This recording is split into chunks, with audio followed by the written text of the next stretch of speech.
testing for tactics she imagined Swain might stoop to. Would he hide the weapon somewhere inappropriate? Yes, of course he would. Any excuse to remind the world he had a penis and wasn't afraid to use it. But the joke was on him if he thought she'd shy away from patting down a personal zone. She would do the job. Thoroughly, competently, successfully. When Swain returned to the classroom, she noted he'd untucked his shirt from his Academy-issue blue sweatpants, all the better to conceal a weapon in the waistband. He approached, hands raised, palms facing her. "I'm all yours, Shu. Be gentle with me." Refusing to respond to his idea of humor, she took hold of the arm closest to her, twisted it behind his back, and maneuvered him chest first against the whiteboard. His breath burst out of his lungs with a satisfying oof. Eden had inherited a generous genetic dose of her dad's height, but Swain had a good 6 inches on her. He outweighed her by about 100 pounds. No way was she giving him a chance to leverage those advantages.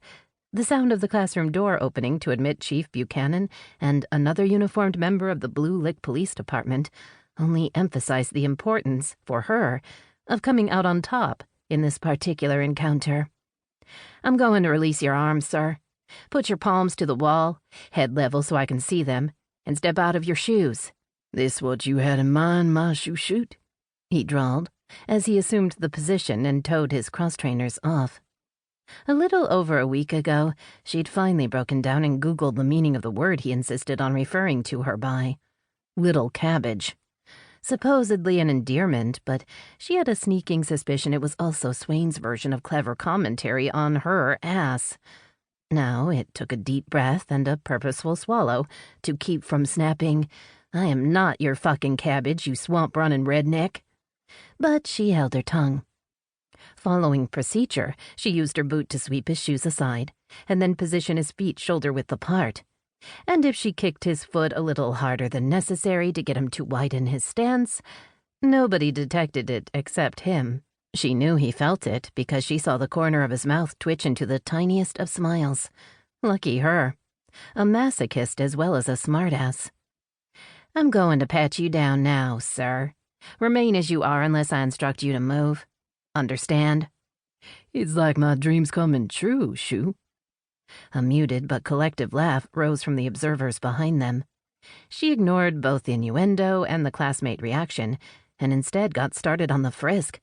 Per the textbook, she approached the pat-down methodically, starting at the head, running fingers through Swain's short-cropped, dark blonde hair.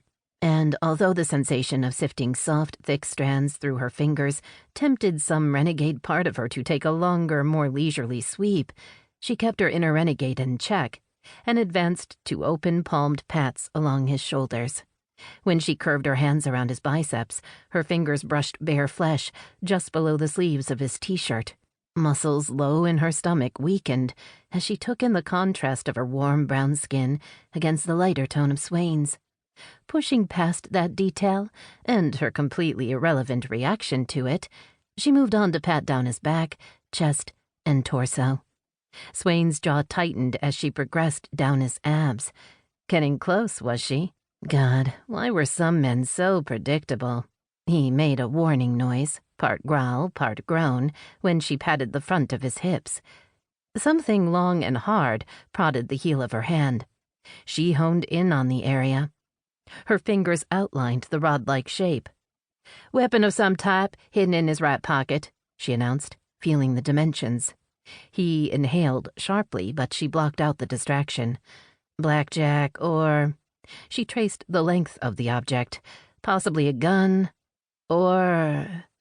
She followed the diagonal slant of the weapon, eliciting another low sound from his throat. "Oh, fuck." She yanked her hand back. "Seriously?" Swain let out a choked laugh. "I hate to break it to you, Shu, but that weapon you're handling is one I've been packing since birth." Over classmate laughter and the instructor's call for quiet, she muttered, "You're disgusting." "Hey, I'm just a red-blooded boy doing my best to submit to your search. It's not my fault you found more than you bargained for."